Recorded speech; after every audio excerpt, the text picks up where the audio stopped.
ಗೆ ಹಾನಿ ಮಾಡಿ ಅದೇ ನೀರು ನೀವು ಆಮೇಲೆ ಕುಡಿತೀರಿ. ಗೊತ್ತಾಗ್ತದೆ ಅಲ್ವಾ? ಪ್ಲಾಸ್ಟಿಕ್ ನೀರು ನಾವು ಕುಡಿದಿದ್ರೆ ನಮಗೂ ಕ್ಯಾನ್ಸರ್ ಬರ್ಬೋದು.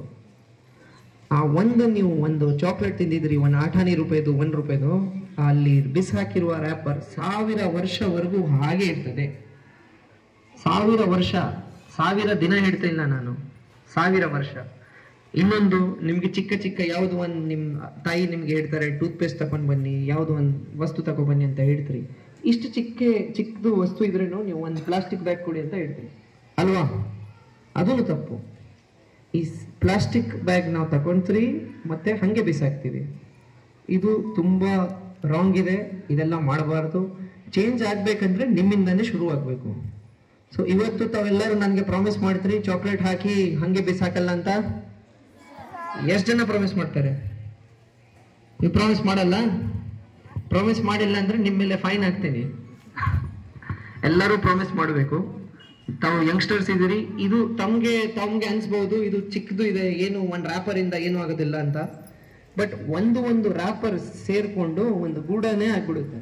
ಕೆಲವೊಂದು ಗ್ರಾಮಗಳಲ್ಲಿ, ನಮ್ಮ ಬಳ್ಳಾರಿಯಲ್ಲಿನೂ ಒಂದು ಲ್ಯಾಂಡ್ ಫಿಲ್ ಇದೆ, ನೋಡಿದ್ರೆ ಒಂದು ಕಸದ ಗೂಡ ತರನೇ ಕಾಣ್ತಾ ಇದೆ. ಸೊ ಇದು ಆಗುತ್ತೆ, ನಮ್ಮಿಂದಾನೇ ಆಗುತ್ತೆ. ಯಾವ ಫಾರ್ ಎಕ್ಸಾಂಪಲ್, ಈಗ ಒಂದು ಹನಿಯಿಂದ ಒಂದು ಸಾಗರ ಆಗುತ್ತೆ ಅಲ್ವಾ? ಒಂದು ಹನಿಯಿಂದ ಒಂದು ಸಾಗರ ಆಗುತ್ತೆ.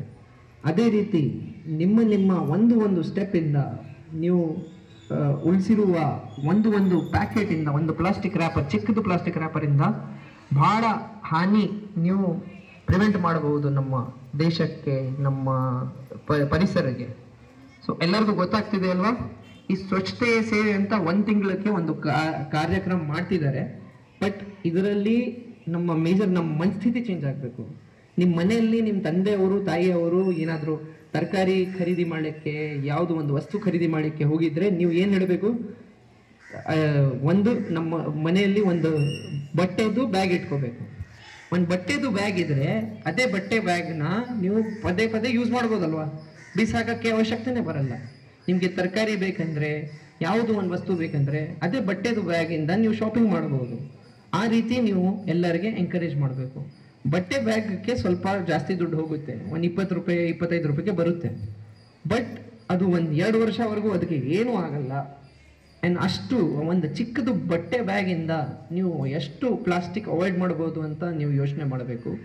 ಸೊ ದಯವಿಟ್ಟು ಇಷ್ಟು ಚಿಕ್ಕ ಹ್ಯಾಬಿಟ್ಸ್ ಏನಿದೆ, ಚಿಕ್ಕ ಹ್ಯಾಬಿಟ್ಸ್ ಇಂದಾನೆ ನಿಮ್ಮ ಕ್ಯಾರೆಕ್ಟರ್ ಡಿಫೈನ್ ಆಗುತ್ತೆ. ಗೊತ್ತಾಗ್ತಿದೆ ಅಲ್ವಾ? ನಮ್ಮ ಕ್ಯಾರೆಕ್ಟರ್ ಬರೀ ನಮ್ಮ ಮನೆಯಲ್ಲಿ ನಾವು ಚೆನ್ನಾಗಿರ್ತೀವಿ, ಹೊರಗಡೆ ನಾವು ಬಿಸಾಕ್ತೀವಿ, ಪ್ಲಾಸ್ಟಿಕ್ ಯೂಸ್ ಮಾಡ್ತೀವಿ, ಅದು ಕ್ಯಾರೆಕ್ಟರ್ಸ್ ಇಲ್ಲ.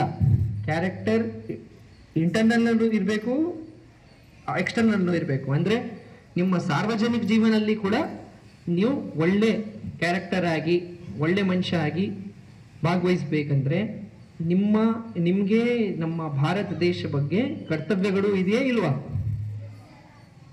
ಕರ್ತವ್ಯಗಳು ಇದೆ. ಪರಿಸರ ರಕ್ಷಣೆ ಒಂದು ಮೂಲಭೂತ ಕರ್ತವ್ಯ ಇದೆ. ಗೊತ್ತಾಗ್ತಿದೆಯಾ ಎಲ್ಲರಿಗೆ? ಸೊ ಎಲ್ಲರೂ ದಯವಿಟ್ಟು ಇವತ್ತು ಪ್ರತಿಜ್ಞೆ ಮಾಡೋಣ, ನಾವು ಎಲ್ಲರೂ ಸೇರ್ಕೊಂಡು. ಏನಂದ್ರೆ ನಾವು ಪ್ಲಾಸ್ಟಿಕ್ ಬಳಸೋದು ಬಿಡ್ತೀವಿ. ಪ್ಲಾಸ್ಟಿಕ್ ಬಳಸಕ್ಕೆ ನಾವು ಸ್ವಲ್ಪ ಮಾಡಿ ರೆಡ್ಯೂಸ್ ಮಾಡಕ್ಕೆ ಶುರು ಮಾಡ್ತೀವಿ. ಇನ್ನೊಂದು ಏನಂದ್ರೆ, ಈ ತರ ಪ್ಲಾಸ್ಟಿಕ್ ಬಾಟಲ್ಸ್ ಆಗಲಿ ಅಥವಾ ಚಿಕ್ಕ ರ್ಯಾಪರ್ಸ್ ಆಗಲಿ ಹಂಗೆ ಬೀದಿಯಲ್ಲಿ ಹಾಕಲ್ಲ. ಗೊತ್ತಾಗ್ತಿದೆ ಅಲ್ವಾ? ತಾವು ಎಲ್ಲರೂ ಈ ಬಗ್ಗೆ ಪ್ರತಿಜ್ಞೆ ಮಾಡಿ. ದಯವಿಟ್ಟು ತಾವು ಇದೆಲ್ಲ ಮಾಡಿದರೆ ನಮ್ಮ ಪರಿಸರಕ್ಕೆ ರಕ್ಷಣೆ ಆಗುತ್ತೆ. ಆ್ಯಂಡ್ ಮುಂದಿನ ದಿನಗಳಲ್ಲಿ ನೀವೇ ನಮ್ಮ ಫ್ಯೂಚರ್ ಆಗಿರ್ತೀರಿ. ನೀವೇ ಹೇಳಿ, ಈಗ ಬೀದಿಯಲ್ಲಿ ಅಷ್ಟು ಕಸ ಇದೆ, ನಿಮಗೂ ಇಷ್ಟ ಆಗುತ್ತಾ ನೋಡೋಕ್ಕೆ? ಇಷ್ಟ ಆಗಲ್ಲ ಅಲ್ವಾ? ಯಾರಿಗೂ ಇಷ್ಟ ಆಗಲ್ಲ. ಸೊ ಅದಕ್ಕೆ ಜವಾಬ್ದಾರಿ, ಆಡಳಿತದ ಜವಾಬ್ದಾರಿ ಇದೆ ಕ್ಲೀನ್ ಮಾಡೋಕ್ಕೆ. ಬಟ್ ಫಸ್ಟ್ ಆಫ್ ಆಲ್ ಅದು ಬೀದಿಯಲ್ಲಿ ಹಾಕಬಾರ್ದು, ಅದು ಜನರ ಜವಾಬ್ದಾರಿ ಇದೆ. ಸೊ ತಾವು ಎಲ್ಲರೂ ಇದರಲ್ಲಿ ಜವಾಬ್ದಾರಿ ತಗೊಂಡು ಕೆಲಸ ಮಾಡಬೇಕು. ಇದು ಸ್ವಚ್ಛತಾ ಸೇವಾ ಬಗ್ಗೆ ಪ್ರೋಗ್ರಾಮ್ ಬಗ್ಗೆ ಆಯಿತು. ಬಟ್ ಜನರಲ್ ಆಗಿ ಇನ್ನೊಂದು ತಮ್ಮೆಲ್ಲರಿಗೆ ಮಾತನ್ನು ಒಂದು ಹೇಳಬೇಕಾಗಿತ್ತು. ಏನಂದ್ರೆ, ತಾವು ಈಗ ಓದ್ತಿದ್ರಿ, ಒಳ್ಳೆ ವಿದ್ಯಾಭ್ಯಾಸ ಮಾಡ್ತಿದ್ರಿ, ಒಳ್ಳೆ ಕನಸು ನೋಡಿ. ಕನಸುಗಳು ಅಂದ್ರೆ ಗೊತ್ತದಲ್ವಾ? ಏನು ಕನಸು ಅಂದ್ರೆ ಏನಪ್ಪ? ಕನಸು ಅಂದ್ರೆ ಏನು? ಗುರಿನಾ? ಕನಸು ಅಂದ್ರೆ ಮಲಗಿದ್ದಾಗ ನೋಡೋದು ಕನಸನ? ಕನ್ಸಂದ್ರೆ ನಿಮ್ಗೆ ಮಲ್ಗಕ್ ಬಿಡಲ್ಲ, ಅದು ಕನ್ಸು. ಗೊತ್ತಾಗ್ತಿದಲ್ವ?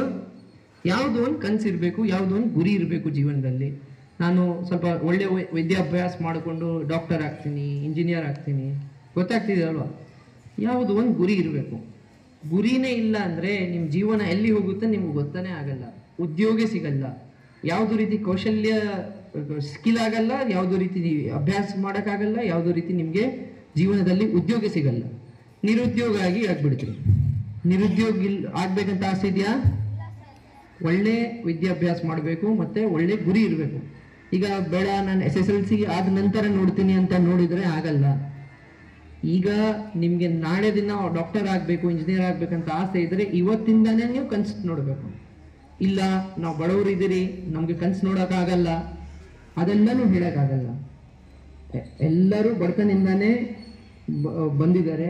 ಬಟ್ ಈಗ ಸ್ಟಡೀಸ್ ಇಂದಾನೆ, ವಿದ್ಯಾಭ್ಯಾಸದಿಂದಾನೇ ಅವರ ಜೀವನ, ಅವರ ಭವಿಷ್ಯ ಅವರು ಚೇಂಜ್ ಮಾಡಿದ್ದಾರೆ. ಅದೇ ರೀತಿ ನೀವು ಕನ್ಸು ನೋಡಬೇಕು. ಕನ್ಸು ನೋಡಿದಾಗ ದೊಡ್ಡ ದೊಡ್ಡ ಕನ್ಸು ನೋಡಬೇಕು. ಟೀಚರ್ ಆಗ್ತೀನಿ ಯಾರು ಹೇಳ್ಬೇಡ, ಟೀಚರ್ ಆಗ್ತೀನಿ ಬದಲು ನಾನು ಶಾಲೆ ಓಪನ್ ಮಾಡ್ತೀನಿ ಅಂತ ಹೇಳಬೇಕು. ನಾನು ಸಾಫ್ಟ್ವೇರ್ ಇಂಜಿನಿಯರ್ ಆಗ್ತೀನಿ ಬದಲು ನಾನು ಸಾಫ್ಟ್ವೇರ್ ಕಂಪನಿ ಓಪನ್ ಮಾಡ್ತೀನಿ ಅಂತ ಹೇಳಬೇಕು. ಗೊತ್ತಾಗ್ತಿದೆ?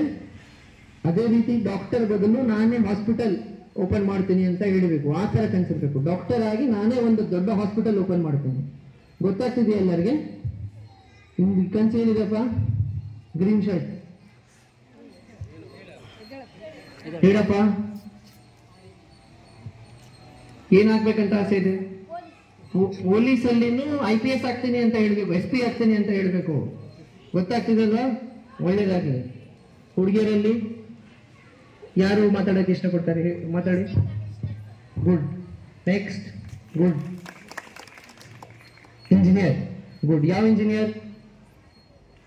ಈಗಲೇ ಹೇಳಿದೆ ಅಲ್ವಾ ನಾನು, IT ಕಂಪನಿ ಓಪನ್ ಮಾಡ್ತೀನಿ ಅಂತ ಹೇಳ್ಬೇಕು. ಗುಡ್. Good job. ನೀವು ಹಾಸ್ಪಿಟಲ್ ಓಪನ್ ಮಾಡಿ ನೀವೇ 10 ಡಾಕ್ಟರ್ಸ್ಗೆ ಉದ್ಯೋಗ ಕೊಡಬಹುದು. ಗೊತ್ತಾಗ್ತಿದಲ್ವಾ? ಅದೇ ರೀತಿ ದೊಡ್ಡ ದೊಡ್ಡ ಕನಸುಗಳು ನೋಡಿ ದಯವಿಟ್ಟು. ಇಷ್ಟೇ ಹೇಳಿ ನಾನು ನನ್ನ ಮಾತು ಮುಗಿಸ್ತೇನೆ. Thank you.